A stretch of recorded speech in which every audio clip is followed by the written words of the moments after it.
Welcome back to Science in Sleeping. I am so glad you are here tonight, tuning in from wherever you may be in the world. Maybe it's late at night. Maybe it's the quiet hours of the early morning. Or perhaps you've just slipped beneath the covers, searching for something calm and steady to help guide your thoughts toward rest.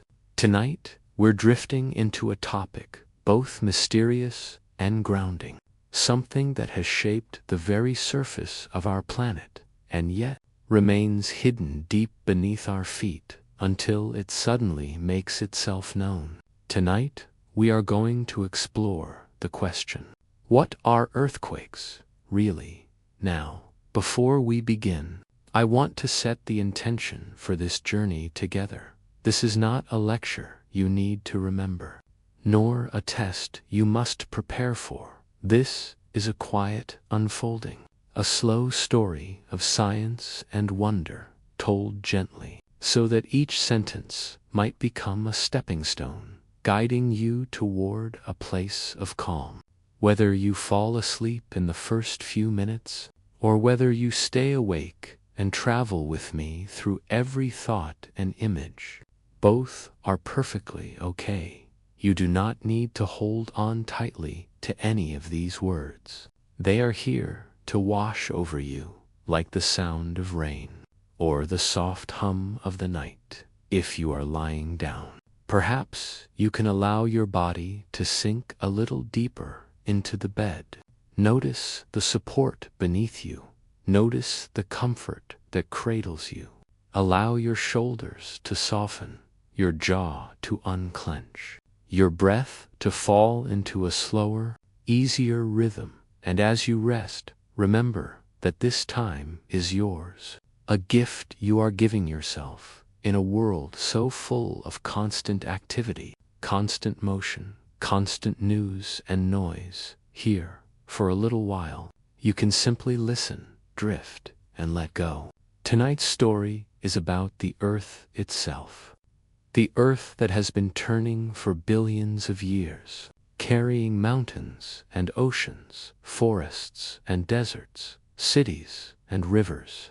The Earth that beneath its quiet surface holds incredible forces, invisible currents of energy. Sometimes, these forces remind us of their presence through what we call earthquakes. Sudden, powerful, often frightening, yet also natural, and deeply tied to the very fabric of how our planet lives and breathes. I imagine, as you are lying there, the ground beneath you feels still, steady, unmoving, but beneath that surface, beneath the soil, the stone, and the layers we rarely think about, there is constant motion. The Earth's crust is like a giant puzzle, its pieces shifting ever so slowly, colliding, sliding, pulling apart, and once in a while the stress of that movement builds, until the Earth sighs, releases, and the ground trembles. This is the heartbeat of the Earth, felt not in the gentle ticking of time, but in sudden, dramatic reminders that we live upon a living planet. Now, I want to acknowledge something important. For some listening tonight, earthquakes may not feel like an abstract or distant concept. They may be memories, real experiences, events that once shook your city, your home, your heart, if that is true for you. Know that this space is safe, gentle, and respectful of those memories. We will talk about earthquakes not to frighten, but to understand, to approach them with curiosity, and to let that curiosity soften into calm awareness. Because often, when we bring light to what feels mysterious, we find peace. So, as we begin, I invite you to rest even more deeply. There is nothing you need to achieve, no place you need to go, no pressure to stay awake. This is your time and your choice together. We'll explore the hidden science of earthquakes, unravel their secrets, and along the way, maybe discover a new sense of connection to this planet we call home. Now settle in, get comfortable, and let us begin. Have you ever wondered what lies beneath your feet? Not just the soil you see, not just the stone you walk upon, but the restless forces moving far below. Have you ever thought about how something as solid as the earth could ever move? How the ground, which feels so steady and reliable, can suddenly tremble as though it were alive? Picture yourself standing on a wide open plain at night. The stars stretch endlessly above, silent witnesses to ages of change. The air is cool, still, comforting. You look down at your feet and imagine the earth beneath you, a layered mystery, solid yet flowing, quiet yet full of hidden energy. This is the stage upon which earthquakes are born, a stage so vast that it humbles our imagination, yet so intimately connected to the lives we lead every single day. The Earth's crust, which we often think of as a solid shell, is more like a giant puzzle. Each piece, which scientists call tectonic plates, is immense. Stretching across thousands of kilometers, these plates are not fixed in place, but rather they drift slowly, riding on the softer, molten rock of the mantle below. To us, this movement is invisible, glacially slow, a few centimeters each year. Yet over centuries and millennia, these small motions create mountains, valleys, and oceans. They shape continents, redraw coastlines, and set the stage for the dramas of geology. Now imagine those plates pushing and pulling against one another. Sometimes they collide, forcing rock upward to form mighty mountain ranges like the Himalayas, where Earth still rises a tiny bit higher each year. Sometimes they slide past each other, grinding slowly with enormous friction, and sometimes they pull apart, leaving gaps that are filled with molten rock rising from below. In each of these motions, stress builds quietly, silently, invisible to us at the surface. For decades, for centuries even, the crust may hold this tension, storing energy like a tightly wound spring, until one day, the stress exceeds the strength of the rock, and with a sudden release, the ground shifts, the earth sighs, and we feel it as an earthquake. Did you know that the largest recorded earthquake in human history occurred in 1960 in Chile, measuring 9.5 on the Richter scale?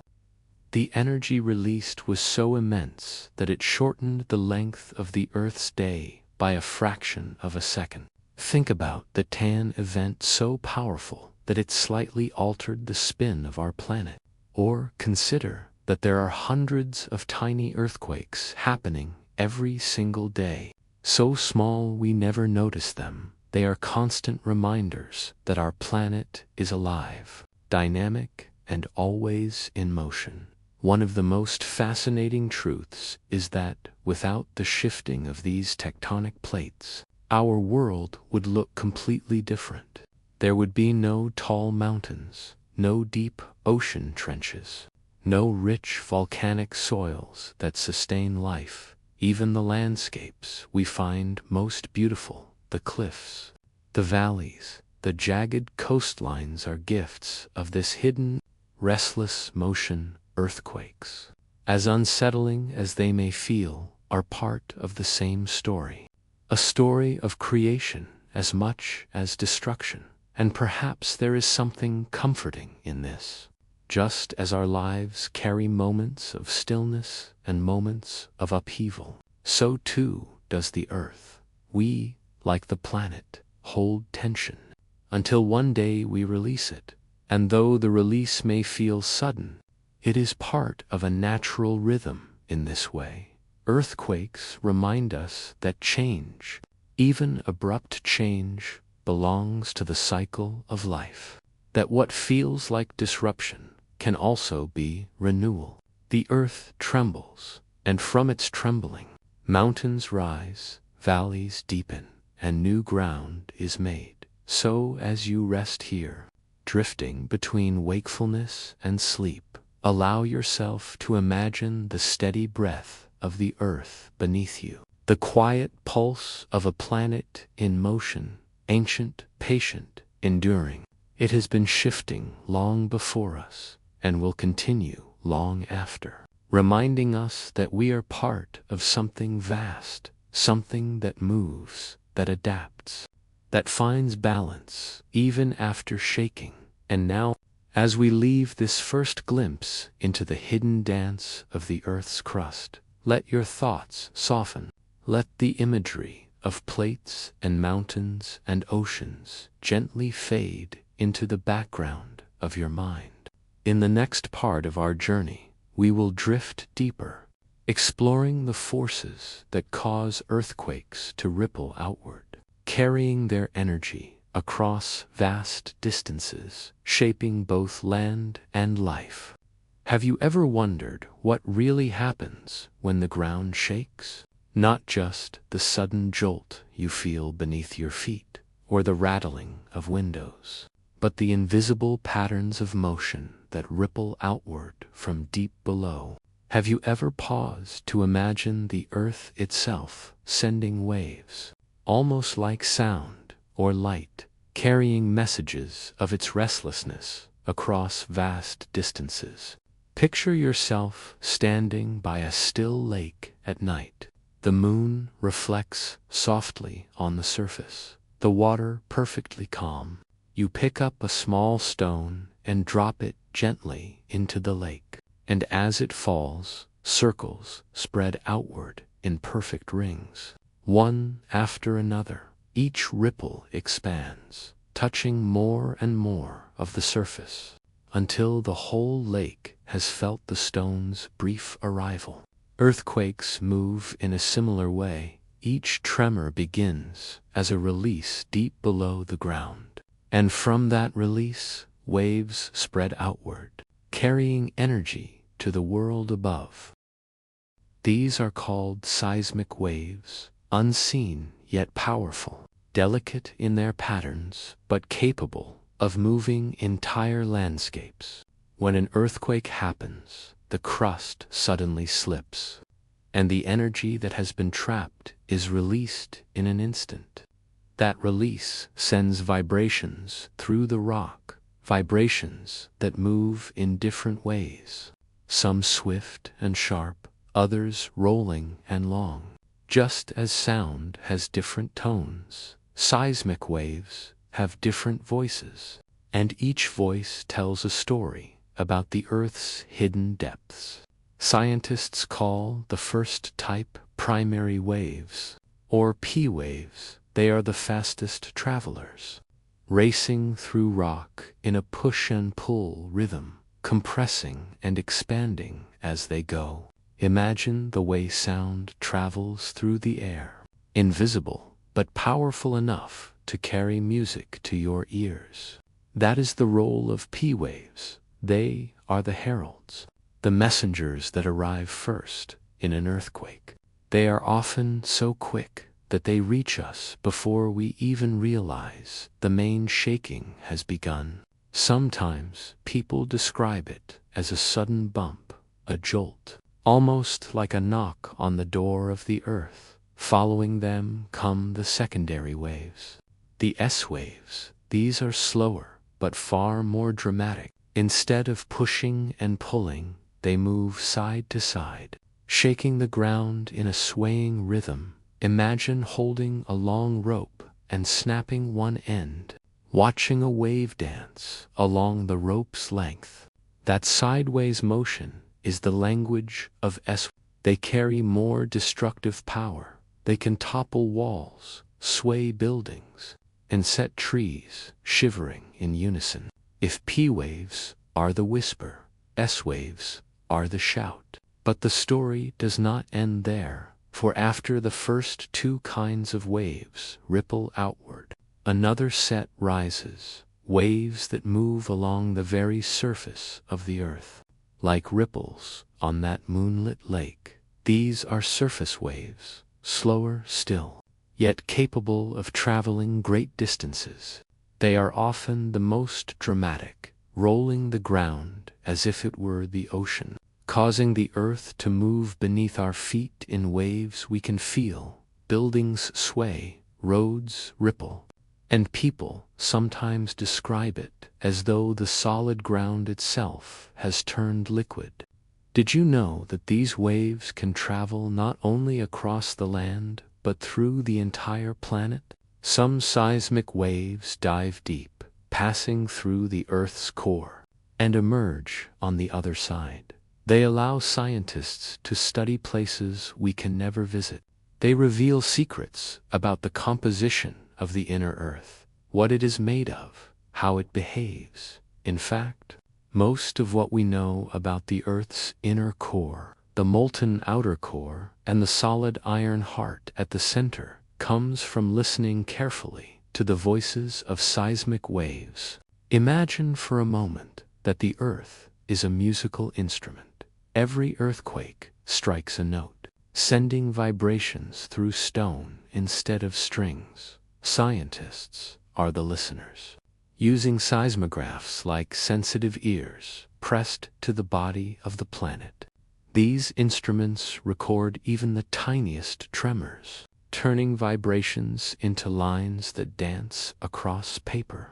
Each line is a story, each wiggle a whisper from below. Together they create a symphony of the Earth's motion, one that has been playing for billions of years. There is suspense in this, isn't there? To think that beneath the ordinary stillness of your bedroom, beneath the quiet of your night, the planet is always humming with motion. Thousands of tiny earthquakes occur each day, sending waves that most of us will never feel. Yet they are there, carrying secrets, echoing through stone every now and then. One is large enough to remind us of this hidden orchestra, and though it may shake us, it also connects us to the vast, living nature of the planet. And perhaps it is not so different from our own lives. We too carry energy, sometimes building quietly within, sometimes releasing suddenly, sending ripples through the people around us. Some of those ripples are small, hardly noticed. Others are powerful, felt by everyone nearby. Just as the Earth cannot keep its tension forever, neither can we, and maybe that is not something to fear, but something to understand. The waves we release through our words, our actions, even our silence are part of our rhythm. Just as seismic waves are part of the Earth's, so as you lie here, listening, drifting, imagine those waves flowing gently beneath you, not destructive or frightening now, but soft, endless, moving like breath through the stone. The Earth is always exhaling, always inhaling, always singing a quiet song in waves. You are safe upon it, carried by it, part of its gentle rhythm, just as you ride the waves of your own breath, rising and falling, slow and calm. And as this thought fades, we will drift onward. Soon we will follow the journey of these seismic waves as they ripple outward, touching mountains, rivers, cities, and seas, shaping the world above in ways we rarely think about. For now, let the image of those ripples guide you toward deeper rest. The Earth is humming softly beneath you, steady, alive, carrying you into dreams. Have you ever wondered where mountains come from? Have you ever stood before a vast range, jagged peaks rising into the clouds, and thought about how such immensity was formed? Or perhaps you've driven through a valley, green fields lying between tall slopes, and felt a quiet awe at the way the land cradles space. What if I told you that earthquakes, the same tremors that sometimes shake our homes, are also the sculptors of these grand landscapes? Picture yourself walking through a mountain meadow at dusk. The air is cool.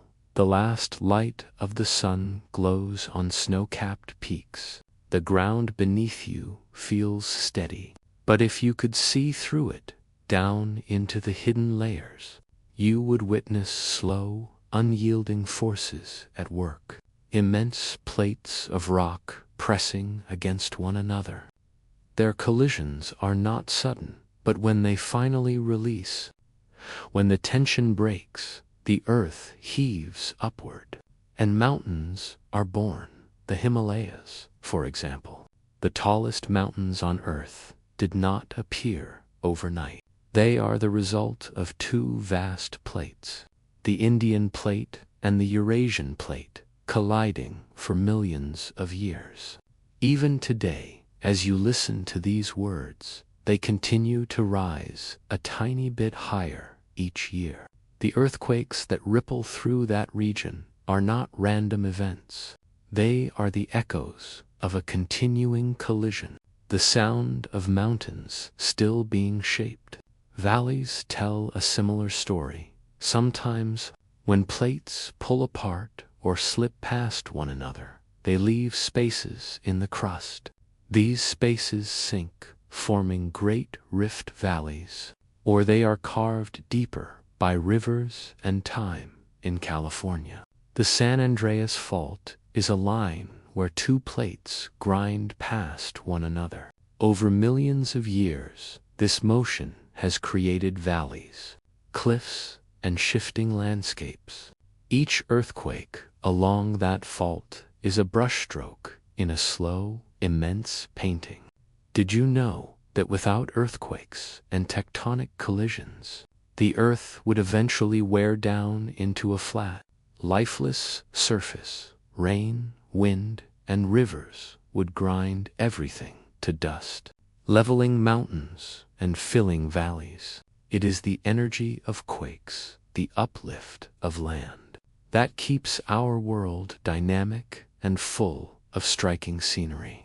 Every peak you see, every canyon that takes your breath away, is a reminder that the earth is restless, alive, and always sculpting itself. Think of the Grand Canyon. While carved mainly by the patient work of the Colorado River, its deeper layers tell a story of ancient earthquakes, of plates shifting and tilting, lifting rock that would eventually be revealed by erosion. Or consider Iceland, where earthquakes and volcanic activity continually reshape the land, creating valleys filled with steam and mountains still warm from their fiery birth. The landscapes we admire are not frozen in time. They are works in progress. And here is something even more fascinating. Some earthquakes can permanently move entire regions. After the massive 2011 Tohoku earthquake in Japan, parts of the country shifted several meters eastward. The coastline itself changed. Imagine waking up and finding that the place where land meets ocean has been redrawn overnight. Such is the power of the planet. Subtle for centuries, then suddenly decisive. There is suspense in this knowledge. To think that beneath the quiet rhythm of your daily life, the earth is shaping mountains, deepening valleys, redrawing maps, and yet it does not do this to harm us. It does this because it is alive.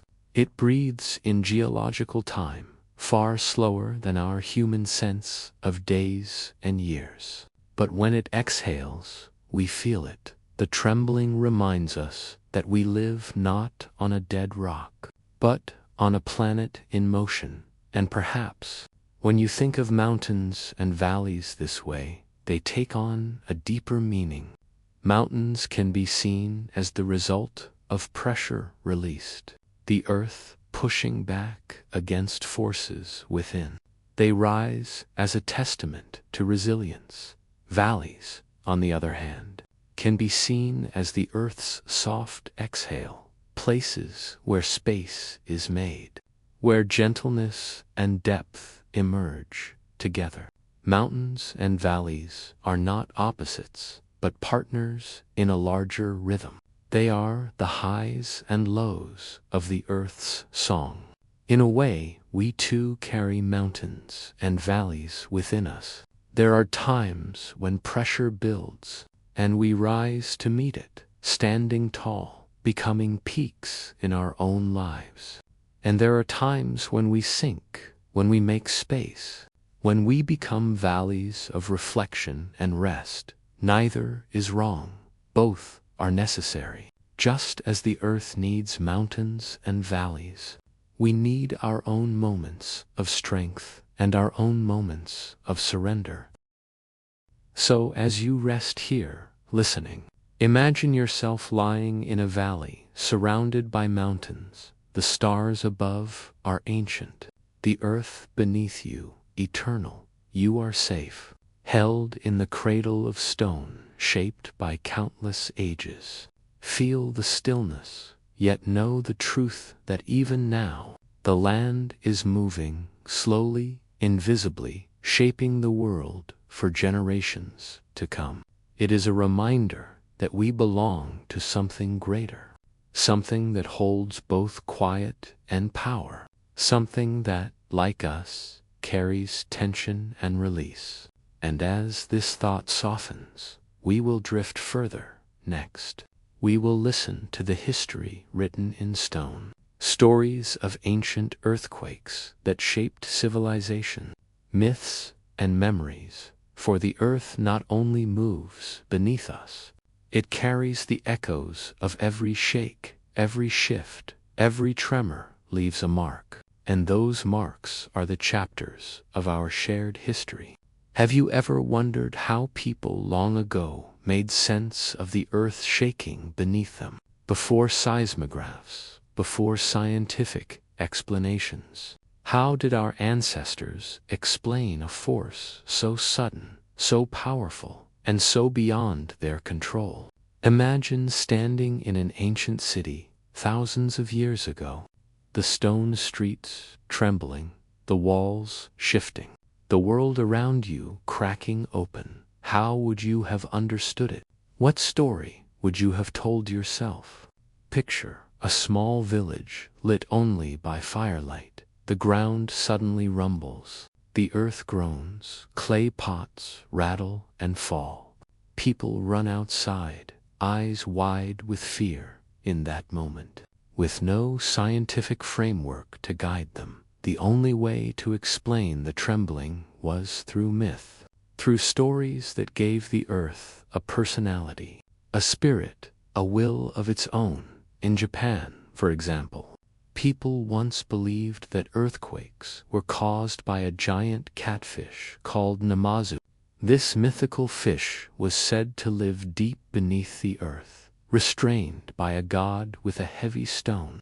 When the god's attention wandered, Namazu thrashed, shaking the land and toppling houses. Even today, the image of the earthquake catfish appears in Japanese art, a reminder of how people sought meaning in the chaos. Far across the world, in Norse mythology, earthquakes were explained through the struggles of Loki, the trickster god. He was bound beneath the earth as punishment, with a serpent dripping venom above him. Each time venom struck him, he writhed in pain, and the earth shook.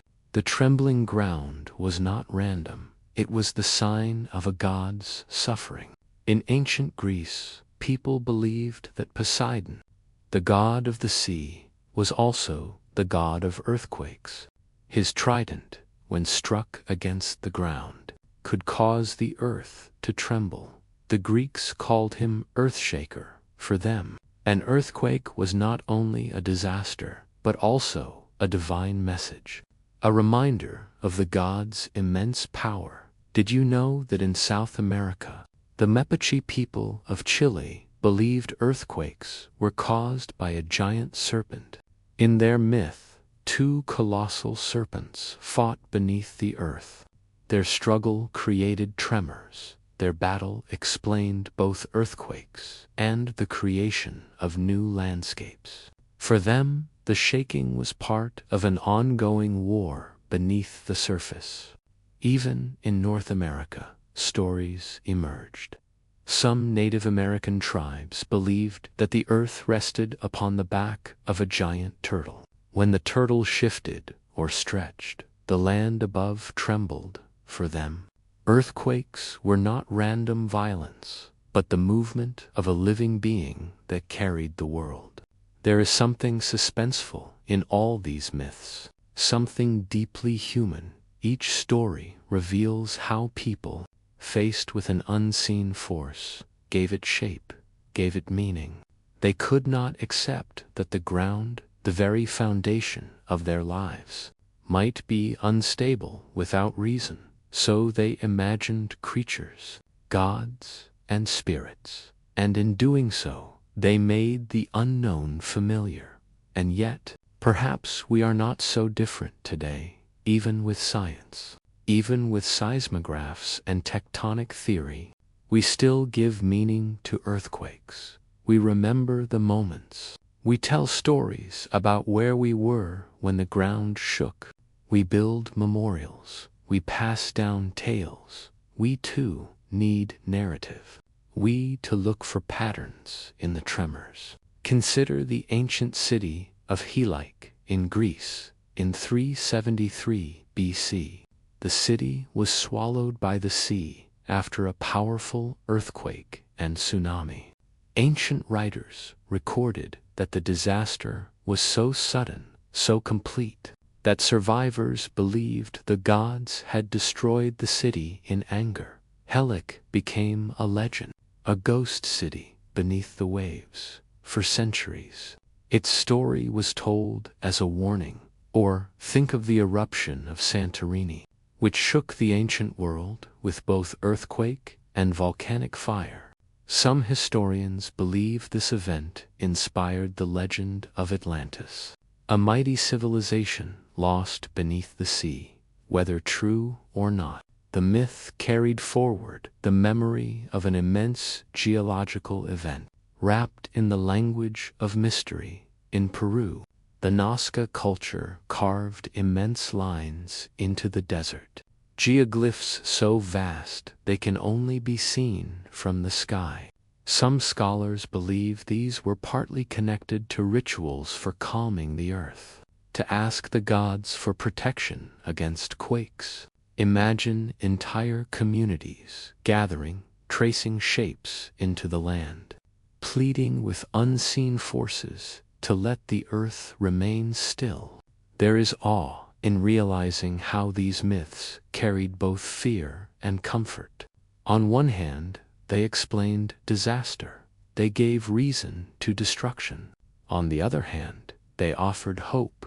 If an earthquake was caused by a god or a spirit, then perhaps that god could be appeased. Perhaps rituals or prayers could prevent the shaking.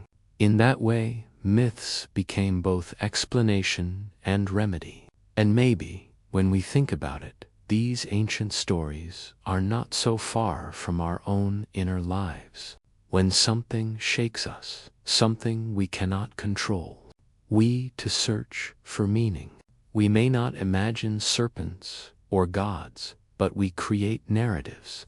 We tell ourselves stories to make sense of pain, of change, of the ground shifting beneath us. It is human to weave myth around mystery. It is how we soften the sharpness of the unknown. So as you lie here, listening in the quiet of the night, imagine those old stories drifting through time, whispered by firelight, carved into stone, painted onto scrolls. People sitting together after a quake, calming their fear with tales of gods and creatures, finding comfort in narrative. You are connected to them across centuries, across cultures. They too looked at the trembling earth and felt awe.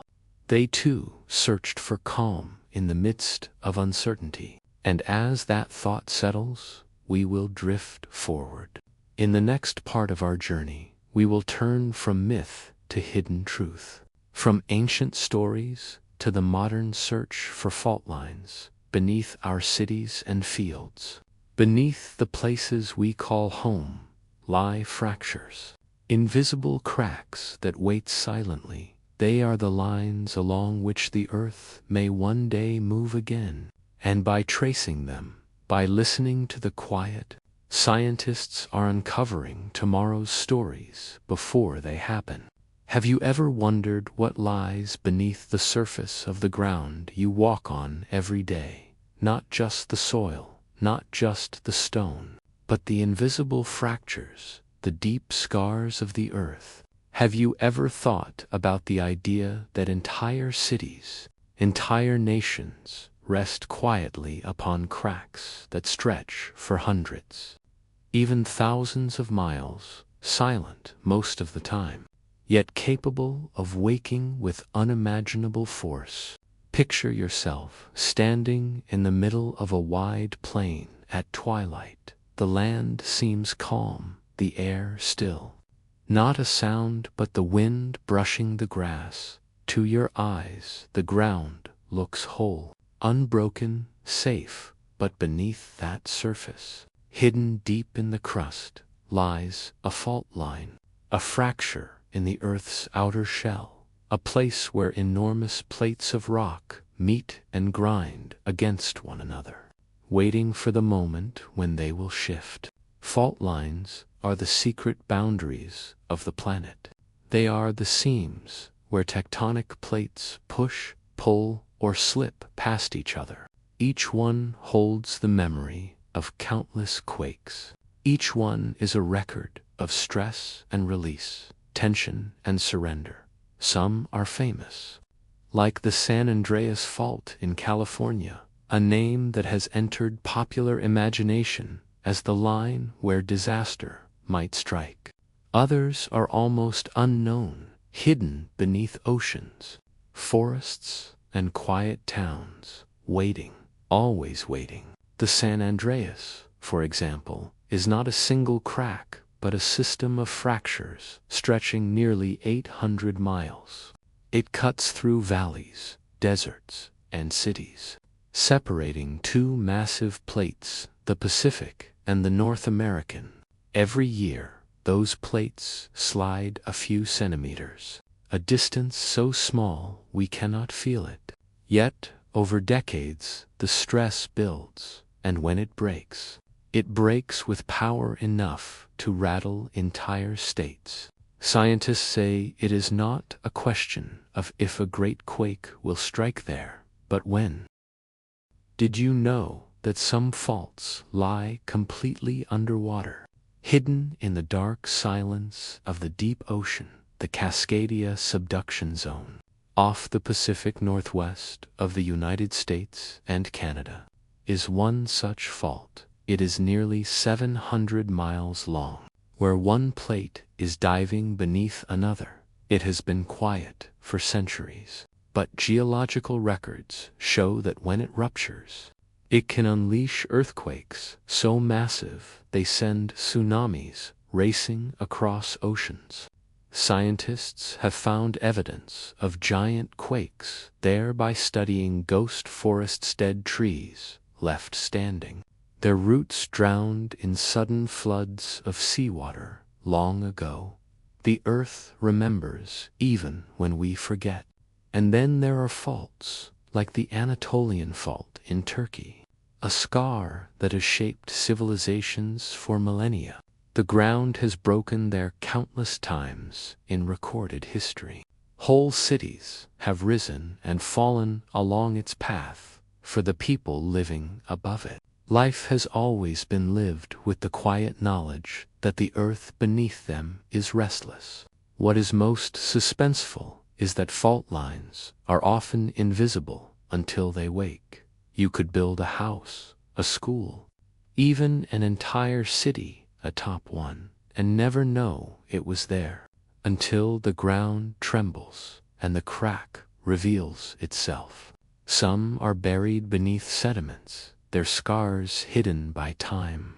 Others cut across landscapes, but are so vast that standing upon them, you would not realize you were looking at the seam of the earth. Scientists try to trace them, to map them, to predict them.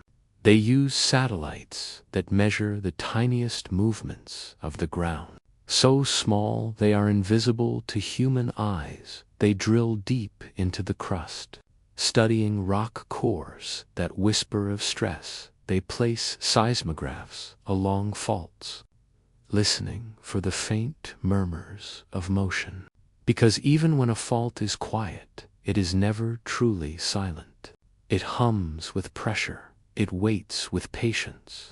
Did you know that earthquakes do not always happen on the same visible fault line?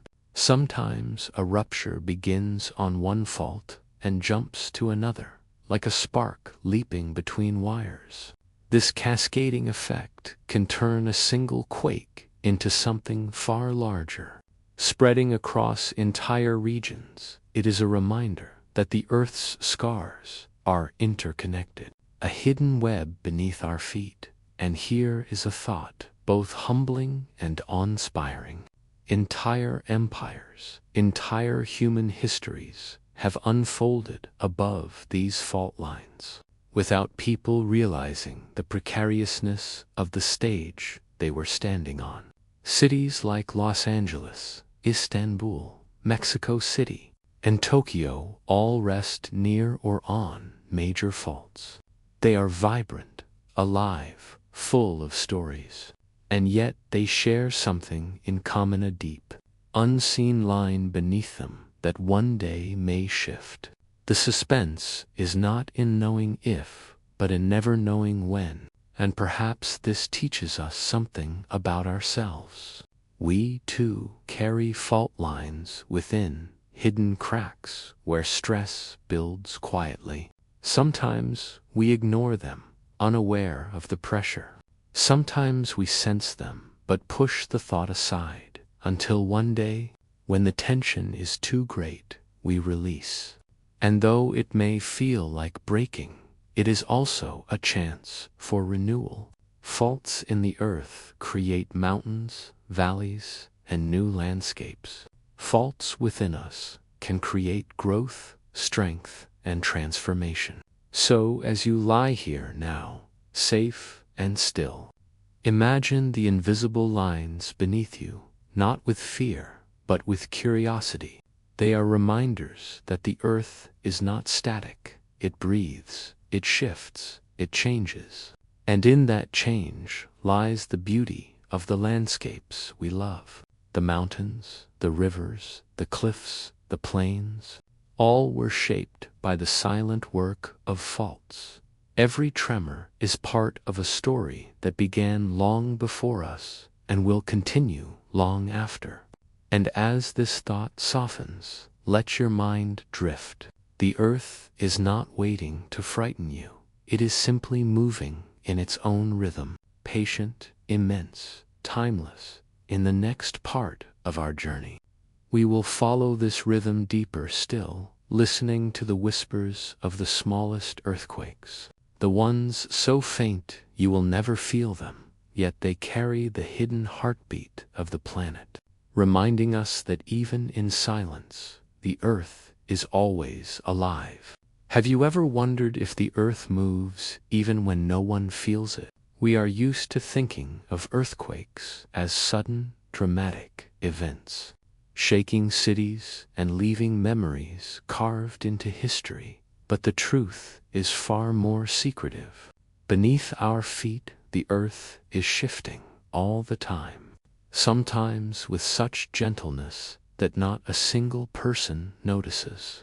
These are the silent earthquakes, the quiet tremors, the hidden heartbeats of the planet. Imagine lying in bed at night, the room dim, the air still. Everything seems at peace, yet beneath the ground, A fault line may be slowly slipping, releasing tension over weeks or months. Moving in silence, the buildings remain steady. The glasses on the table do not rattle. No alarms sound, and yet the earth is in motion. These are called slow slip events, or silent quakes. They can move miles of rock without making a sound loud enough for human senses to register. Picture the ocean's floor in the vast Pacific Northwest.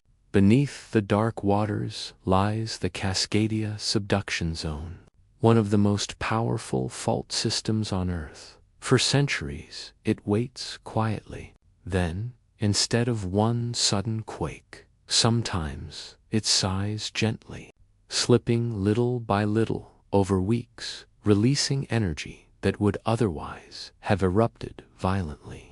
Scientists detect these events only with sensitive instruments, because to us they are invisible, yet they are real, and they carry the same kind of tension as their louder cousins. Did you know that in places like Japan and New Zealand, scientists have measured these silent quakes with surprising precision? In New Zealand, beneath the North Island, researchers discovered that every few years the Earth slips silently. For weeks at a time, the ground shifts by several centimeters, a distance you could measure with a ruler, but no one feels a thing. It is as if the Earth has learned a way to exhale slowly, letting out the pressure in careful whispers, rather than in a single scream. And yet, suspense lingers here, because these silent quakes do not always mean safety. Sometimes they are precursors, subtle warnings of larger events to come. A slow slip might quietly rearrange stress along a fault, nudging another section toward rupture. In this way, the Earth is like a sleeping giant turning in its rest. Sometimes the motion is harmless, but sometimes it is the prelude to awakening. The idea is haunting, isn't it? That even when all seems calm, beneath the surface, vast slabs of stone are grinding, sliding, whispering their movements into the deep. We walk, we build, we love, never noticing the rhythm beneath us. It is humbling and a little eerie to realize that the planet is never truly still. Scientists use a network of GPS stations, satellites, and seismographs to listen for these hidden motions. They look not for shaking, but for the slow drift of land across time. Imagine watching a coastline move by just a few millimeters each year, invisible to the human eye, yet measurable to the patient tools of science over decades. These movements map out a secret choreography, a dance we are only just beginning to understand.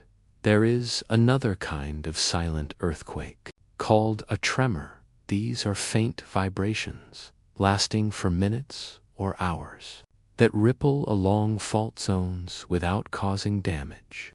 They are so quiet that ordinary seismographs once missed them, but with modern instruments, scientists can hear these ghostly murmurs. They call it episodic tremor and slip, a strange partnership where faults move slowly while humming softly, like a song buried deep within the earth. And here is a detail that feels almost like science fiction in some cases. The Earth releases energy equivalent to a magnitude 7 earthquake, but spread out over weeks. That is as much power as one of the most destructive quakes known to humanity, yet released so gently that no one feels it. It is like watching a great storm pass, not in lightning bolts, but in a mist that slowly dissolves into the air. So why does the Earth have both violent quakes and silent ones? The answer lies in friction. In some places, rocks are rough, jagged, and locked together, holding back stress until they break suddenly. In other places, the rocks are smoother, or water seeps between them, allowing them to slide more easily. Here, stress is not stored in silence, but released in whispers. These subtle differences shape the destiny of landscapes, cities, and civilizations. Now let us reflect. Silent earthquakes remind us of something deeply human. We often imagine that big changes come with drama, with noise, with upheaval. But sometimes the greatest shifts in our lives happen quietly beneath the surface of our awareness. A habit slowly forms, a thought gently changes, a relationship drifts in a new direction. We may not notice until years later, when we realize the ground beneath our lives has shifted, just as the earth does in silence. And perhaps this is comforting. Change does not always need to be violent or destructive. It can also be patient, gradual, unfolding in whispers instead of shouts. Just as the earth finds ways to release its stress quietly, we too can learn to let go gently, to breathe out slowly, to ease the tension that builds within. As you listen now, let your body sink deeper into rest. Imagine that beneath you, the earth is sighing in silence, moving gently, patiently, without hurry.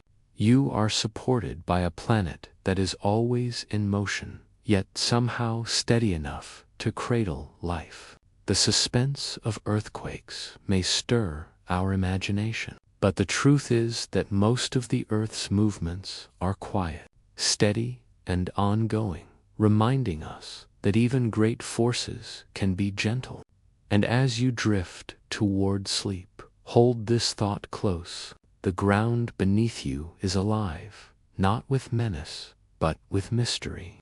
Each silent quake is part of a rhythm far older than humanity, far slower than memory. It is a lullaby sung by stone, a song you cannot hear, but that carries you through time. In the next part of our journey, we will leave the silence of hidden quakes and step into the dramatic history of the great quakes that shaped civilizations, tracing how humanity has lived with the Earth's power since the dawn of history. Have you ever wondered how many times the Earth itself has rewritten the course of human history? Not through wars, not through kings or inventions, but through the trembling of the ground. Entire civilizations have risen and fallen under the influence of great earthquakes, some so powerful they carved scars into memory that still echo thousands of years later. Picture yourself standing in the heart of an ancient city. The sun is bright, people move through the markets, voices rise in laughter and trade. Life feels solid, dependable, as if the stone beneath your feet is eternal. And then, without warning, the ground ripples, walls tremble, towers sway. In moments, the city becomes dust, lives are changed forever. History is bent by the hidden forces beneath the earth.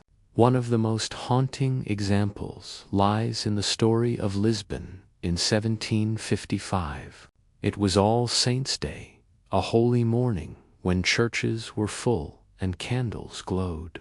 The city was alive with devotion. Then, as bells rang, the earth groaned. A massive quake shook Portugal's capital, toppling churches, splitting palaces, and collapsing houses. Fires broke out, swallowing survivors, and then, as if the chaos were not enough, a tsunami surged up the Tagus River. The disaster reshaped not only the city, but the very way Europe thought about science, philosophy, and faith. Enlightenment thinkers wrestled with questions of chance, fate, and the laws of nature, all because of an earthquake. And then there is the story of San Francisco in 1906. The city was young, vibrant, full of ambition. At dawn on April 18th, the earth ruptured along the San Andreas Fault. Buildings crumbled, fires spread, and in the aftermath, nearly half the city lay in ruins. Yet from this destruction came rebirth. San Francisco rebuilt, stronger, bolder. The quake became both a tragedy and a turning point, proof that the earth could destroy, but also that humanity could endure. But not all earthquakes left cities to rise again. In ancient Antioch, a jewel of the Roman Empire, quakes struck again and again. Some historians say that the repeated destruction drained the city of its glory.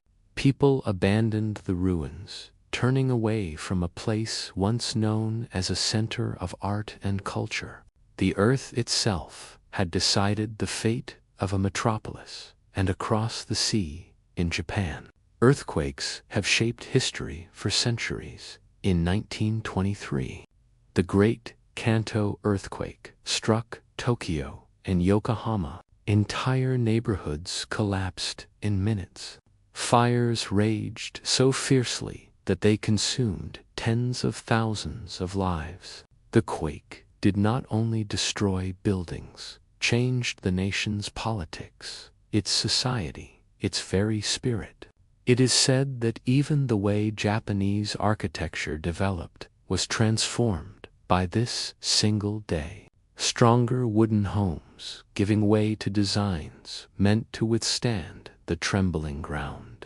Even more suspenseful are the quakes we know only through whispers of history in China.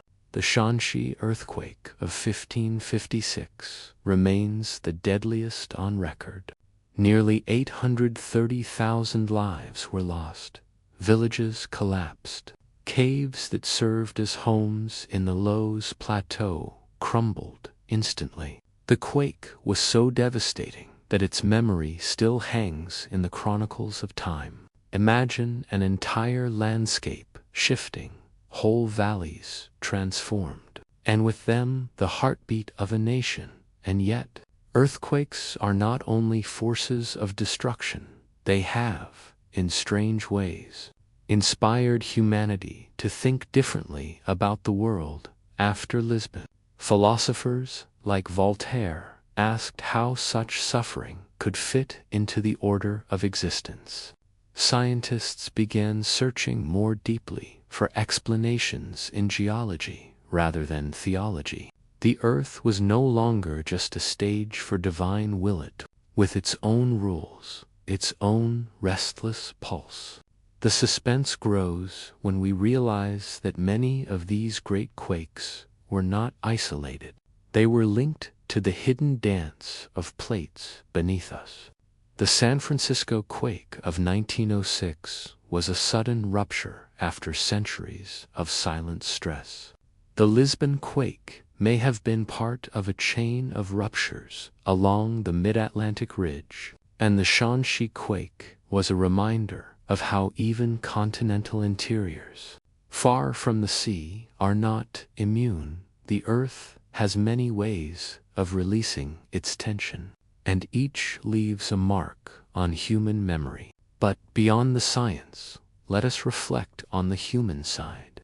Every great quake tells not just a story of broken stone, but of resilience, of survival, of how fragile and yet strong people can be.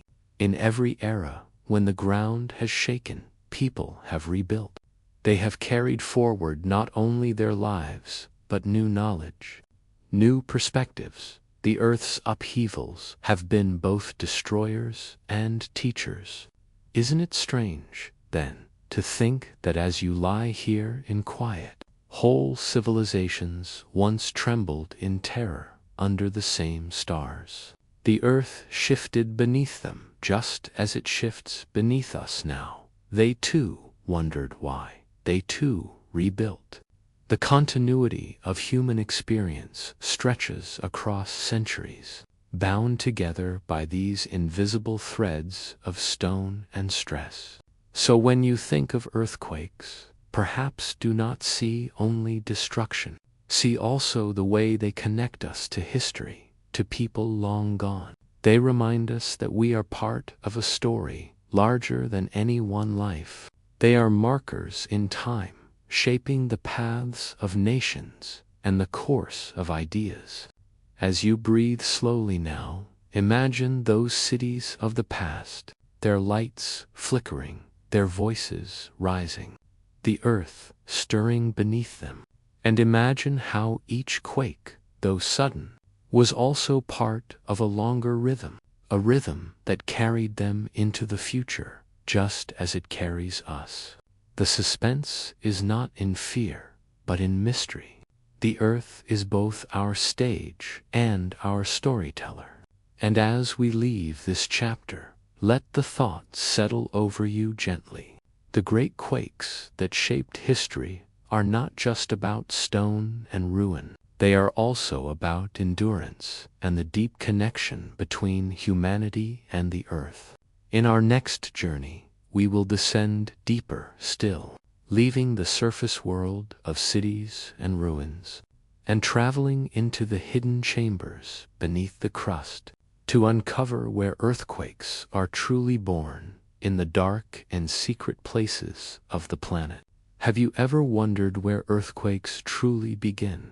Not the shaking we feel on the surface, not the cracks we see in walls or the waves that ripple across the ground, but the very birthplace of these mysterious events. To understand them, we must travel downward, deep beneath our feet, into regions we will never touch, places darker than any cave, more hidden than the deepest ocean.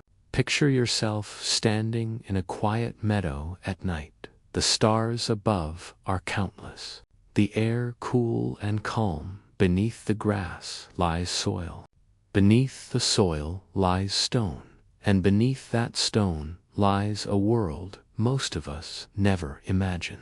Downward, past the crust that holds mountains and oceans, into the thick, dense mantle. Here, in the deep corridors of the earth, quakes are born. The crust, the layer we call home, is only a thin skin compared to the planet's full body. Imagine peeling an apple. The skin is the crust, and the fruit beneath is the mantle. It is here, at the boundary between crust and mantle, that much of the drama unfolds. Tectonic plates, massive slabs of this crust, ride on the slow currents of the mantle, colliding, sliding, and grinding. Each contact, each hesitation builds pressure. Each release creates an earthquake. But what lies even deeper is stranger still. Did you know that quakes can happen hundreds of kilometers below the surface? These are called deep focus earthquakes, and they are among the most mysterious phenomena in geology.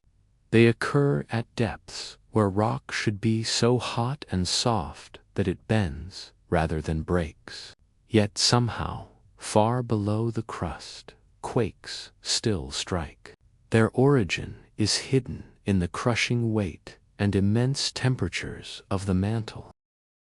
Scientists believe that in these great depths, minerals themselves transform. For example, a common mineral called olivine, abundant in the mantle, may suddenly change its structure under intense pressure. This transformation can trigger deep quakes, invisible to us except for the faint tremors that ripple upward. To imagine this, think of ice melting into water, but under such weight that the change is not gentle. It is sudden, violent, and powerful enough to shake countenance above. Suspense lies here in the unknown. We have never seen these depths directly. We know them only by echoes. By the way, seismic waves travel through the earth after a quake. Seismologists are like doctors with stethoscopes pressed to the chest of the planet, listening to heartbeats we cannot otherwise hear. Each quake tells them a little more, but much remains hidden. Imagine a great earthquake beginning 600 kilometers below the ground. The rupture spreads silently through the deep rock. It takes minutes for the energy to travel upward. By the time it reaches the surface, we feel the shaking. But the true birthplace lies in a world forever sealed to us, a shadowland beneath stone, and here is a haunting thought.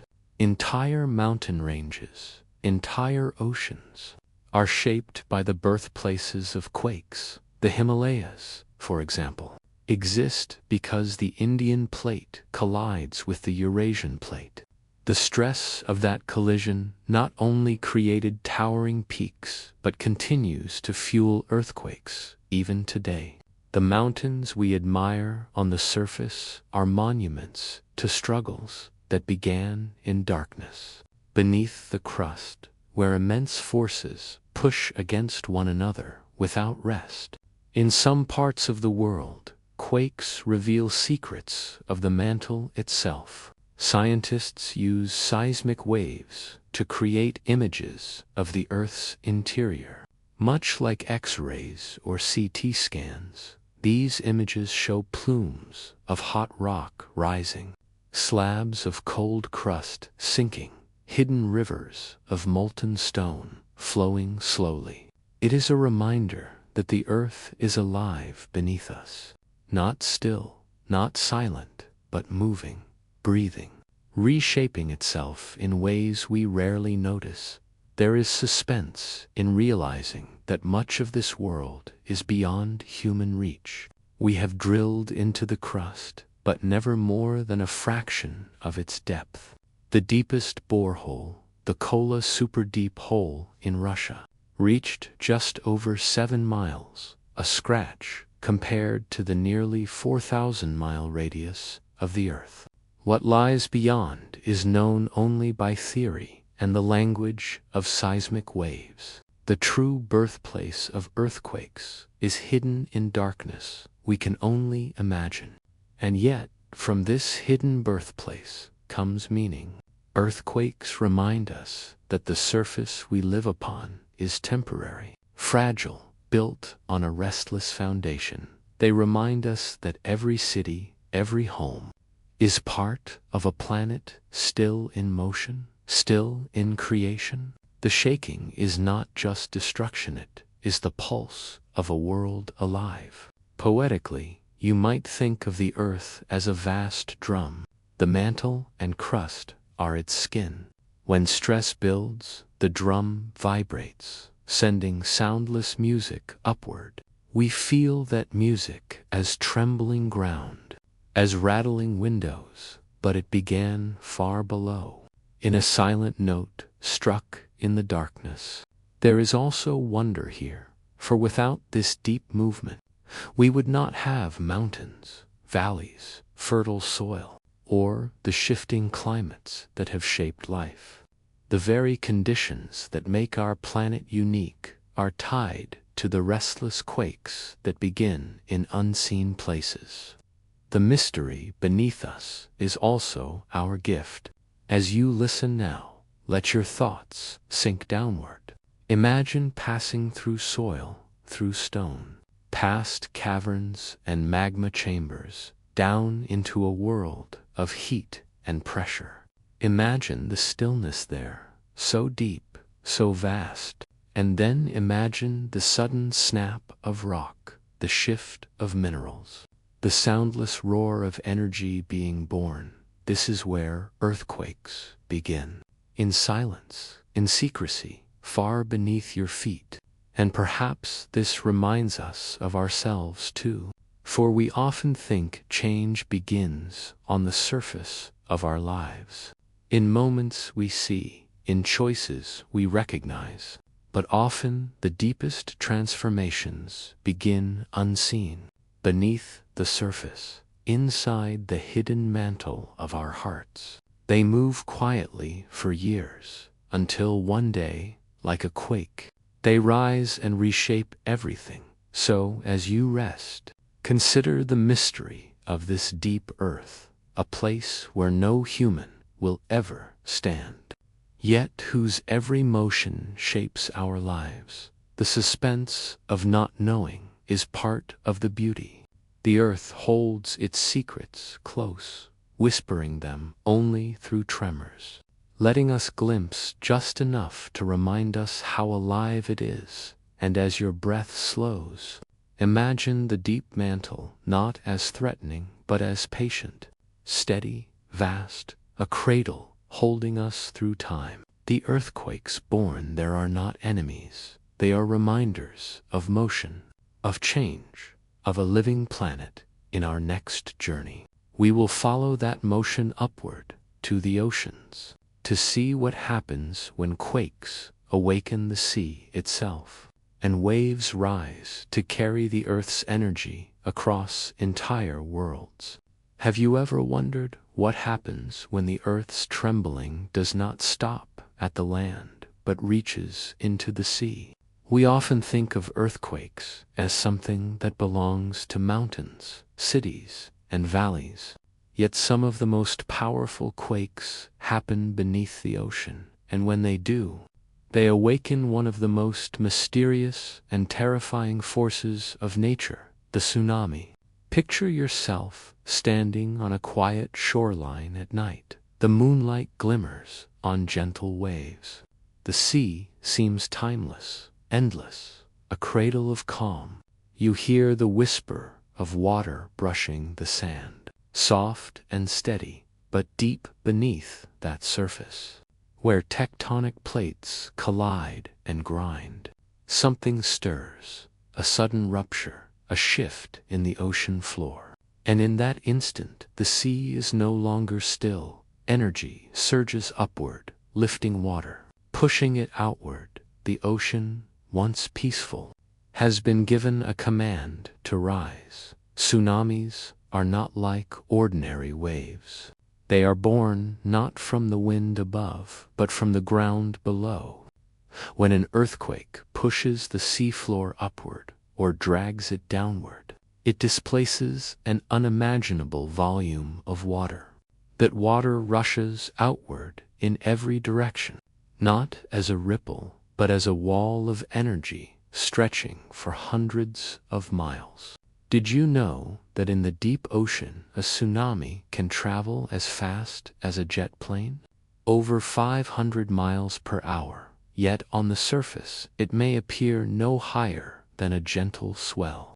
Invisible to ships sailing above, it is only when that hidden force approaches land, when the sea grows shallow, that its true form is revealed. The waves slow, they rise, they gather, and in moments the shoreline can transform into a wall of water. One of the most haunting examples is the Indian Ocean tsunami of 2004. A massive earthquake off the coast of Sumatra unleashed waves that radiated across the ocean. Entire coastlines were struck. Indonesia, Sri Lanka, Thailand, India, and even Africa felt its reach. More than 200,000 lives were lost, entire villages erased. It was one of the deadliest natural disasters in modern history. And yet, even in that devastation, humanity learned. New systems were built to detect tsunamis, to send warnings across the globe. The tragedy became a teacher, reminding us that the sea is powerful beyond measure. But this was not the first time the ocean roared. In 1700, long before the modern world, the Cascadia subduction zone off the Pacific Northwest released a great quake. A tsunami swept across the Pacific, reaching Japan. Its arrival puzzled the people there, for they had felt no earthquake.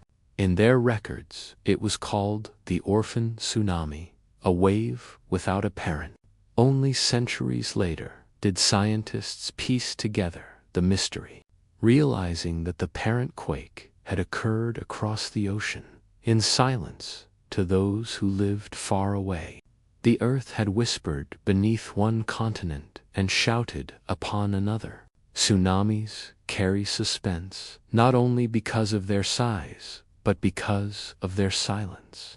The ocean may recede suddenly, the shoreline pulled back like a breath before a scream, or it may rise without warning. Entire harbors have been emptied in minutes. Fish left flapping on wet sand, children chasing the retreating tide, only for the sea to return with fury. This deceptive calm is one of the most dangerous aspects of a tsunami. The water itself tells no lies, but we must learn how to read them. Imagine the energy required to move an entire ocean. A single large tsunami can carry more force than all the bombs humanity has ever created. The waves are not just water. They are energy in motion. They can cross entire oceans, circling the globe multiple times, losing little of their strength. Like messengers from the deep, they travel farther than the mind can easily comprehend. And yet, in their mystery, tsunamis remind us of our own vulnerability. We live near coasts. We build cities beside harbors. We find beauty in the ocean's rhythm. But the same sea that feeds us and connects us across continents can also rise in moments and erase centuries of work. The suspense lies in the balance. The ocean is both giver and taker, cradle and destroyer. There is also wonder here, for without earthquakes and tsunamis, the shape of our world would be different. Many coastlines have been carved by ancient waves, reshaped again and again by the breathing of the earth. Even islands themselves are born of this power. Volcanic eruptions beneath the sea, fueled by tectonic movement, create new land. The ocean is not only a destroyer, but a builder. Think of the word itself, tsunami. It comes from Japanese, meaning harbor wave. A wave that transforms safe places into scenes of chaos, but it also carries the weight of history. Generations who have watched the sea rise and fall, learning to respect its mystery. In many cultures, the ocean is both sacred and feared, a place of life and of endings. The stories of tsunamis are woven into myth and memory alike. And perhaps, in a softer way, tsunamis mirror something within us. Have you ever felt an emotion building quietly inside, unseen, unnoticed, until one day it surged upward, impossible to contain? Perhaps it was grief, or love, or anger, rising like water after years of silence. Just as the earth releases its stress into the sea, so to do we release our hidden energies, sometimes in sudden bursts, sometimes in overwhelming floods. As you listen now, imagine the ocean at night, its vastness stretching beyond sight. Beneath that surface lies the restless earth, and above it the moonlight, steady. The sea can be calm for centuries, and then in an instant it can rise. It is both terrifying and awe-inspiring, both fragile and infinite, and yet here you are, safe, listening, learning, letting the mystery soothe rather than frighten. Scientists today build networks of sensors on the ocean floor. They lay cables, float buoys, and watch satellites, all listening for the slightest tremor, the faintest rise, every second of the day. The ocean is being measured, because the suspense is not if a tsunami will come again, but when. And in this awareness, we learn to prepare, to live alongside the mystery instead of ignoring it as you drift now. Let your mind imagine the ocean not as an enemy but as a storyteller.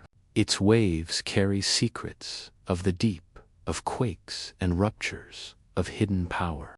The story of a tsunami is the story of energy traveling across the world.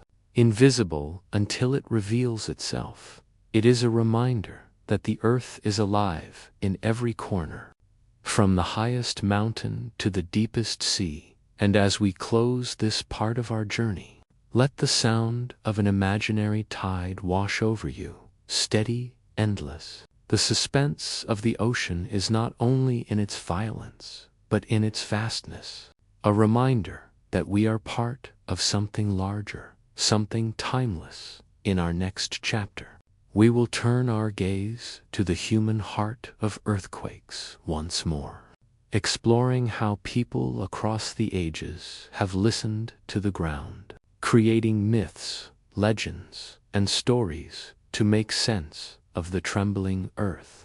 Have you ever wondered how people explained earthquakes before science, long before seismographs and tectonic theory?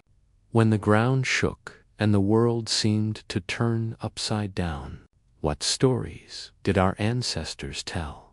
Imagine living in a village thousands of years ago, with no machines, no satellites, no global knowledge. The earth rumbles beneath your feet. Mountains groan, seas rush inland, and all you can do is watch. In those moments, mystery becomes myth, and fear becomes story. Picture yourself in ancient Japan. The night is quiet, lanterns flicker, and fishermen are returning to shore. Suddenly, the ground trembles, roofs sway, and the sea pulls away from the harbor, leaving the seabed bare. The people believe it is the great Namazu, the giant catfish that dwells beneath the islands, restrained by the god Kashima with a heavy stone. But sometimes Namazu thrashes, shaking free for just a moment. And when he does, the land itself quivers. Even today, centuries later, images of Namazu are drawn after great quakes, a myth surviving in modern memory, reminding us that legends never truly sleep. Travel now across the ocean to the Pacific Northwest, where the native peoples of Cascadia told stories of thunderbird and whale. They spoke of a battle so immense that the ground shook and the sea rose. Thunderbird, with wings spanning mountains, clashed with whale in the depths of the ocean. Their fight explained the trembling earth and the great floods that followed. For generations, these stories passed down, not as science, but as survival. And when the great Cascadia quake of 1700 struck, sending tsunamis all the way to Japan, the legend found its echo in history in ancient Greece. Earthquakes were thought to be the work of Poseidon, the earthshaker, god of the seas and storms. He would strike the ground with his trident, and cities would crumble for the Greeks. These quakes were both divine punishment and divine drama, a reminder that gods walked among men and could reorder the world with a single blow. Their temples stood on hills and cliffs, but even stone seemed fragile when the earth beneath shifted. In Norse mythology, the shaking of the earth came from Loki, the trickster god, bound beneath the ground as punishment. A serpent dripped venom onto him, and when the poison struck, Loki writhed in pain. The earth above trembled with each spasm. People believed their world quaked with the suffering of a god beneath their feet. In this way, earthquakes were not random, they were echoes of divine struggle. And in South America, the Inca told stories of Pachamama, the Earth Mother. She would sometimes stretch and move, restless in her slumber. And when she did, mountains cracked, valleys shuddered, and cities shook. The Inca built temples with trapezoid doors and angled walls, not because they understood engineering as we do today, but because through trial, memory, and myth they had learned to build in ways that honored the restless spirit of the earth. Suspense lingers in these legends because they are not only about quakes. They are about power beyond comprehension. They are about humans trying to make sense of the unexplainable. When the ground itself becomes uncertain, when the most solid thing you know begins to ripple, the mind searches for meaning, for gods, for creatures, for battles hidden in the deep. Did you know that myths often carried hidden truths? Many legends of sea monsters rising from the depths may have been memories of tsunamis, passed down through generations as cautionary tales. Stories of divine punishment may have been ways of explaining the destruction of cities built too close to fault lines. Even today, scientists study myths to find clues about ancient earthquakes. For where there is story, there is often history. Imagine sitting by a fire thousands of years ago. The stars are scattered across the sky, and elders tell children the story of the earth's great shaking. The children listen with wide eyes, not only entertained, but warned. Remember this, the story says, because it will happen again. Myths were memory. They were humanity's first textbook, written not with ink, but with fear, awe, and imagination. There is suspense in realizing how accurate some myths truly were. Take the story of Atlantis, for example. Plato wrote of a great city swallowed by the sea in a single day and night. For centuries, people thought it pure fiction, and yet, history holds many cities erased by earthquakes and tsunamis. Could Atlantis be a memory of one? Perhaps, or perhaps it was metaphor. But in either case, the power of the story is the same. Humanity has always been aware of the fragile line between land and sea, stability and collapse. Consider also the Imbori of New Zealand, who told of Roromako, the god of earthquakes and volcanoes. Forever moving beneath the ground, he was said to be an unborn child, restless in the womb of the Earth Mother. His movements shook the world. His breath fueled the volcanoes. In that story, earthquakes were not chaos, but part of a living cycle, the breath and stirrings of the planet itself. As we reflect on these myths, we notice something beautiful. Though they differ in details, catfish in Japan, thunderbird in Cascadia, gods in Greece, the earth is alive, it moves, it cannot be controlled, and we are but passengers upon it, whether through story or science. Humanity has always sought to understand this trembling world, and in their own way, myths soothe us. They remind us that the quakes are not meaningless. They are woven into a larger story, whether divine or natural. The shaking earth is part of something bigger, something beyond our individual lives. In this, myths are not only explanations. They are comfort. They turn fear into narrative, randomness into meaning. Let your mind drift now. Imagine hearing these stories under a sky full of stars, the ground cool beneath you, elders speaking with voices steady and timeless. You would not feel alone in your fear. You would feel part of a chain of memory, connected to those before you and those yet to come.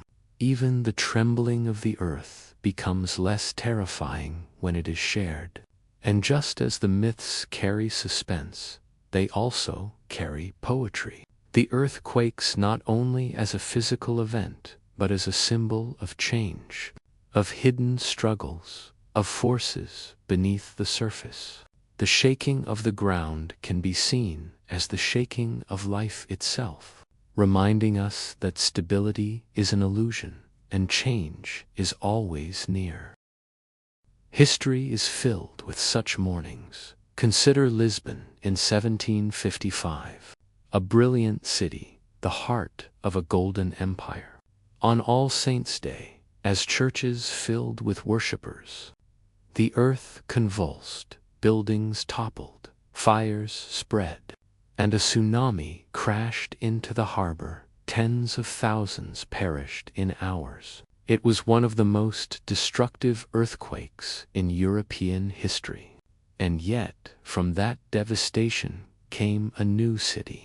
Lisbon was rebuilt with stronger streets, wider avenues, and some of the earliest earthquake-resistant designs.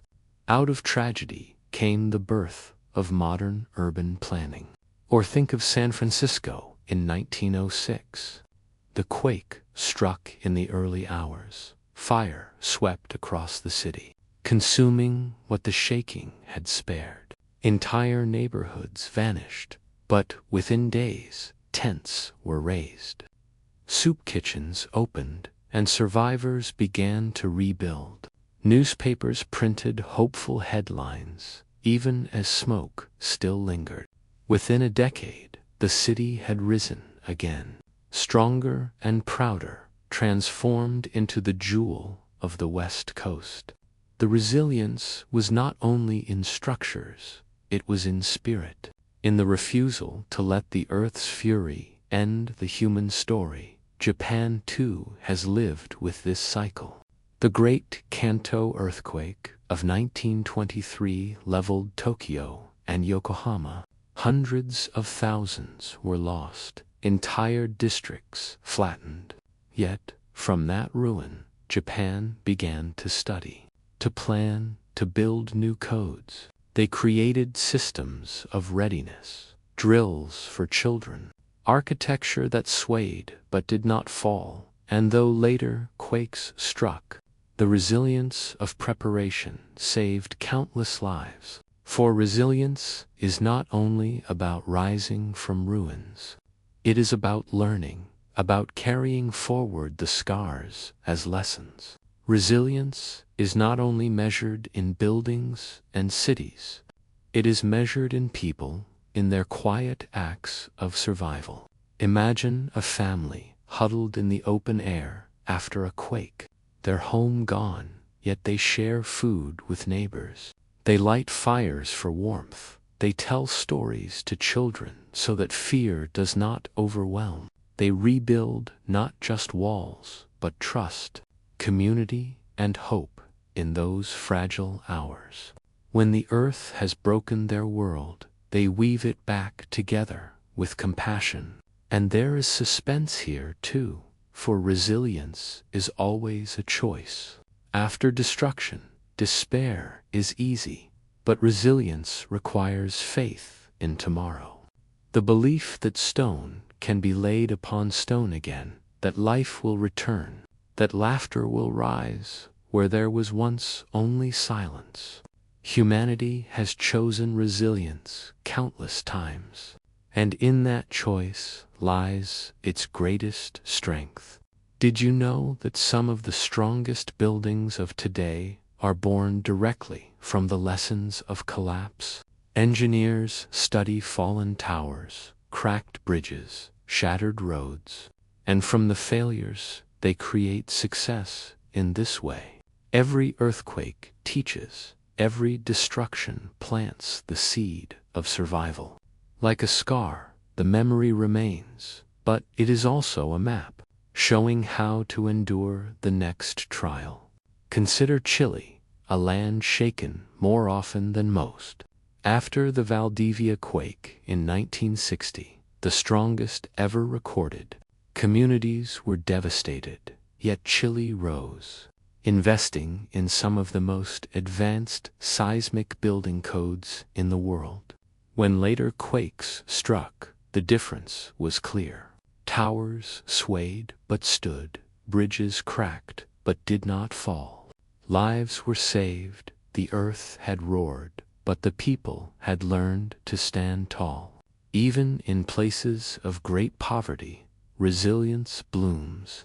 After the Haiti earthquake of 2010, where fragile buildings collapsed and tragedy overwhelmed, people sang hymns in the streets. They formed human chains to search through rubble. They raised makeshift schools amid tents. Their resilience was not measured in steel and stone, but in spirit and song. For resilience can be found in the simplest acts: sharing water, offering shelter, comforting the grieving. And yet, resilience is never without cost. It demands patience, sacrifice, memory. To rebuild is to face the fear that it may happen again. To return to a fault line, to a vulnerable coast, is to accept risk. And still, humanity does it, time after time. Because cities are not just stone. They are dreams. They are where love is found, where children grow, where stories are made. And no quake can erase that need. Perhaps this is why earthquakes, though destructive, do not define us. What defines us is the rising afterward. It is the sound of hammers against new beams, the sight of neighbors clearing streets together, the laughter of children returning to schools rebuilt from ruin. The suspense of an earthquake may lie in its sudden violence, but the suspense of humanity lies in its response. Will we rise or will we fall? Again and again, the answer has been rise. Think of the metaphor. An earthquake is release, sudden and unstoppable. But resilience is return, quiet, patient, persistent. One is violence, the other is healing. Together they create the rhythm of life on this restless earth. For as long as the ground shakes, people will rise, and as long as people rise, hope will remain. Imagine now, as you drift in thought, a city at dusk, rebuilt after ruin. Lights glow in windows, streets hum with life. Children play where once rubble lay, music drifts from homes, laughter from balconies. If you did not know, you might think the city had never been broken, but beneath the stone, in memory, the quake is still there, a ghost, a scar, and a teacher. It whispers of fragility, but also of strength. It reminds that everything can fall, but also that everything can be rebuilt. And perhaps, on some deeper level, resilience after earthquakes is a reflection of the earth itself. The planet breaks, but it also heals. Mountains crumble, but new ones rise. Oceans flood, but new lands emerge. The earth itself is resilient, and we, as its children, carry that same gift. So, as you close your eyes tonight, let the story of resilience settle in your mind. Earthquakes may bring destruction, but humanity brings renewal. The ground may shake, but the spirit holds firm. The earth may roar, but the heart answers with hope. And in that endless cycle, we find not despair, but meaning. And now, as we move forward, we will turn our gaze to the great ledger of history in our next journey. We will look at some of the most powerful and destructive earthquakes ever recorded. We will walk through their stories, not with fear, but with wonder, learning what they reveal about the earth and about ourselves. For in every great quake lies a tale of power, loss, and the unbreakable thread of survival. Have you ever wondered how something as invisible as the deep mantle of our planet could hold secrets powerful enough to shake entire continents? to reshape coastlines and to alter the history of civilizations, all without ever showing its face to the human eye. Have you ever thought about how much of Earth's true inner life remains hidden from us, buried beneath miles of rock, silent and patient, like a great being breathing slowly in the darkness, waiting for moments when it reveals itself through the tremors we call earthquakes? Tonight, let's drift into this hidden world, exploring the mysteries of Earth's deep interior, where forces older than humanity itself stir and sigh, and where the story of earthquakes truly begins. Imagine yourself standing at the edge of a vast volcanic plain under a velvet night sky. The stars shimmer overhead, ancient pinpricks of light, while the ground beneath you feels still and calm. Yet, as you look deeper into your imagination, it is as if you can sense what lies beneath your feet. Picture an immense ocean of molten rock, sluggish yet relentless, shifting and pushing, pressing against the base of the continents like tides pressing against a rocky shore. You can almost feel the pulse of it, an ancient heartbeat echoing faintly into your souls. This is not the surface of Earth we know, but a hidden dimension, where colossal energies accumulate slowly over time, preparing to write the language of earthquakes. Now, here is where the science begins to shimmer like candlelight in the dark. At the very top of our Earth's structure lies the crust, thin and fragile, like the skin of an apple beneath it.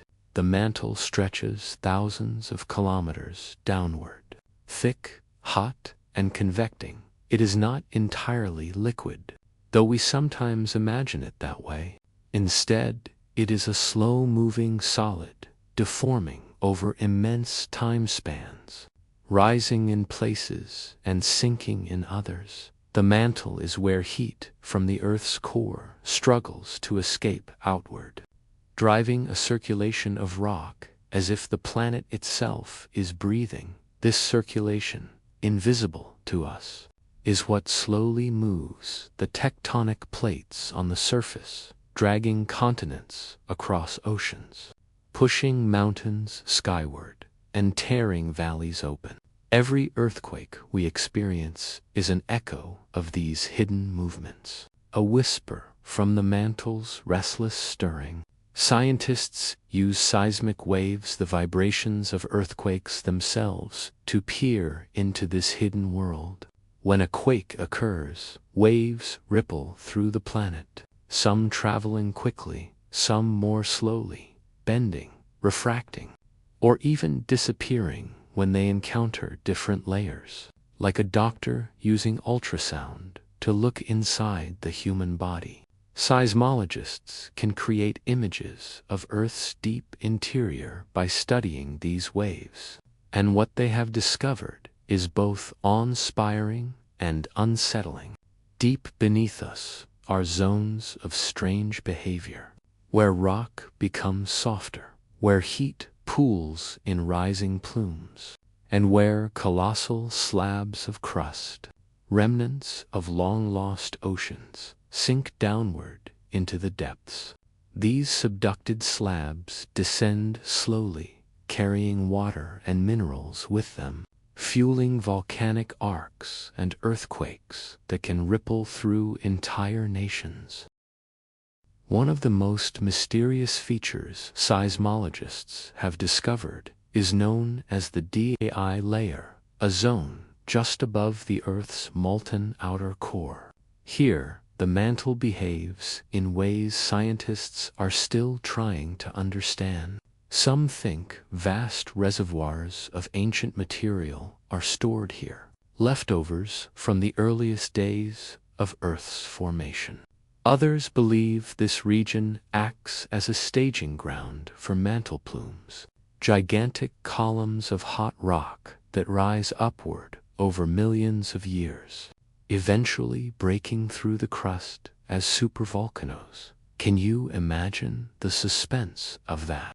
The idea that the seeds of both quiet earthquakes and world-changing eruptions are planted deep in this hidden layer, like dormant giants waiting to awaken. And then there is the mystery of deep focus earthquakes, quakes that occur not at the surface, where rocks crack, but hundreds of kilometers down. How can solid rock shatter under pressures so immense that one would think it impossible? Yet they do, shaking cities thousands of miles away.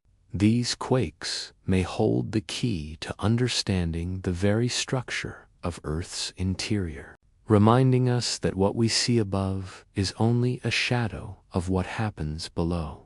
Consider this, too. The energy we feel on the surface during a powerful quake is only a fraction of the energy being exchanged within Earth itself. The mantle's slow churn is moving entire continents, reshaping oceans, and influencing climate over geological timescales. Earthquakes are not random acts of destruction. They are signals, communications from the depths. Evidence that our planet is alive in a way few other worlds appear to be. Did you know that some scientists even study Marsquakes to compare them with ours, hoping to unlock secrets about how planets breathe and evolve? Each tremor on Mars, though faint, offers a reflection of what Earth has been doing for billions of years. As we think about this, it is hard not to slip into a sense of wonder, to realize that every quake, every ripple of seismic energy is like a message from Earth's hidden interior, a reminder that beneath our feet lies an ocean of mystery, a place more alien than outer space, and yet it is the very foundation upon which we live. In many ways, earthquakes are the Earth's way of speaking, telling us stories of pressure and release, of history and transformation, of forces that will continue long after we are gone. So let your thoughts wander with me. Imagine drifting downward, sinking gently through layers of rock, past the cool crust, into the flowing mantle. And deeper still, the further you sink, the more you feel the immensity of the forces at play, like drifting into the heartbeat of a colossal, ancient being. The silence grows thicker, the heat grows stronger, yet you feel no fear, only awe. It is here, in this hidden temple of stone and fire, that earthquakes are born, and as you float back up, rising gently toward the surface again, let the thought settle within you that earthquakes are not simply disasters to be feared, but messages from the Earth itself, reminders that we live upon a dynamic, breathing world, connected to forces that stretch back to the birth of the planet. Let this reflection comfort you, for it places our small worries into perspective. The ground beneath us may tremble, but it also sings of an ancient order, one that has kept life sustained for billions of years. And with this gentle awareness, let us continue, easing forward like a ripple through calm waters, ready to explore yet another hidden chapter in the story of earthquakes, drifting deeper into mystery and always moving closer to rest.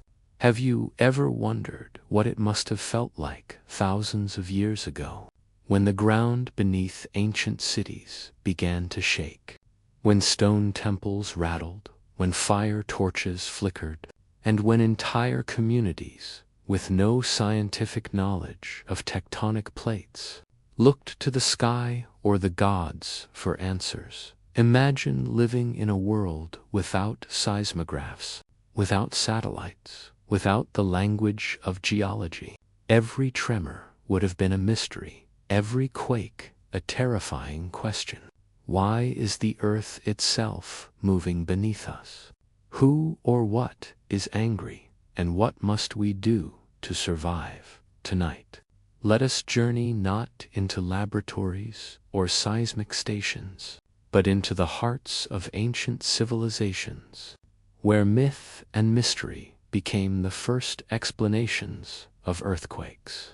Close your eyes and picture yourself in ancient Greece. The year is lost to time. The sea shimmers in the moonlight. The white columns of temples stand tall against the stars. But when the ground begins to rumble, the Greeks believe it is not nature, but Poseidon, the god of the sea, who is striking his mighty trident into the seabed. His anger shakes the earth. His wrath ripples across villages and islands. This belief made earthquakes divine, sacred in a fearful way, and for centuries, prayers and offerings were made not to prevent them scientifically, but to appease the god who ruled the oceans and the trembling land. Now let us travel east to Japan. Imagine the delicate wooden houses and temples of ancient Kyoto, surrounded by mountains and rivers. When the earth quivered, the people spoke of Namazu, a gigantic catfish said to live deep beneath the islands. Its thrashing tail would send waves of destruction across the land. The people feared and respected Namazu. They imagined priests trying to pin the catfish down with stones or prayers. Yet every so often it slipped free, wriggling with enough force to devastate entire provinces. Even today, Namazu remains part of Japanese folklore, painted in art, remembered in stories. A cultural echo of how myth provided comfort in the face of the unknown. But myths were not always terrifying. Some cultures saw earthquakes as messages rather than punishments. The Inca, high in the Andes, believed their mountain gods Apis were responsible for quakes. Sometimes they were angry, but other times they were simply moving, reminding humans of their smallness in the grand design. When the ground shook, offerings of food, coca leaves, or even golden treasures were made, ceremonies conducted to restore harmony between people and gods. Imagine the suspense of those moments when every tremor felt like a conversation with forces beyond comprehension. In ancient China, earthquakes were seen not just as natural disasters, but as cosmic warnings. The emperor was thought to be the son of heaven, and when the ground shook, it was often interpreted as heaven's displeasure with his rule. This made earthquakes deeply political. A trembling earth was not only a geological event, but also a spiritual judgment. As such, Chinese scholars and philosophers documented earthquakes with great care, searching for patterns, linking them to dynastic changes. In fact, China built one of the earliest known seismoscopes. Nearly 2,000 years ago, a bronze vessel with dragons and toads that could indicate the direction of a distant quake. A mixture of myth, ritual, and early science, all woven together. Think, too, of the Pacific Islands, where oral traditions carried tales of gods wrestling beneath the earth, or of giants shifting in their sleep. Each island had its story, and each quake was folded into cultural memory, a reminder that the land and sea were alive, connected, and sacred. Now pause and reflect on what this means. These myths were not ignorance, they were poetry, attempts to bridge the gap between human understanding and natural chaos. To feel the earth move under one's feet is such a primal experience that it demands explanation. And before science, myth became the map of meaning. It is humbling to realize that whether it was Poseidon with his trident, Namazu with his thrashing tail, or the apis stirring in the Andes. Each culture found a way to frame earthquakes as part of a larger story. Did you know that in many ways, these myths still shape how we experience quakes today? Even in modern cities filled with skyscrapers, satellites, and digital sensors, people reach for meaning in the aftermath of a tremor. Some say it feels like the earth is alive. Others whisper that it is a reminder of our fragility. Myth lingers because earthquakes, by their very nature, shake more than the ground. They shake our sense of security. They remind us that we are small, living on the surface of a planet that has its own mysterious rhythms. Imagine yourself standing among the ruins of an ancient temple. Stars overhead, silence filling the night after a quake. The people who once stood there did not know of subduction zones or fault lines, but they knew awe, they felt mystery, they wove stories to bring comfort, to explain the inexplicable, and in those stories, they preserved a kind of truth, not the scientific one, but an emotional truth, that earthquakes are encounters with forces larger than ourselves. So let us carry these myths with us, gently, but as echoes of how humanity has always tried to understand the trembling earth. They remind us that our search for meaning is as timeless as the quakes themselves. That long before we had science, we had imagination, and it gave us the strength to endure. Now, as the ground grows calm in your imagination, as the myths fade into quiet memory, let us drift forward. For the story of earthquakes is not only one of gods and legends, but also of human ingenuity. In the next part of our journey, we will leave behind the temples and myths and step into the age of discovery, where observation, tools, and curiosity began to replace fear with knowledge, and where the mystery of quakes slowly began to be solved by the science of humankind.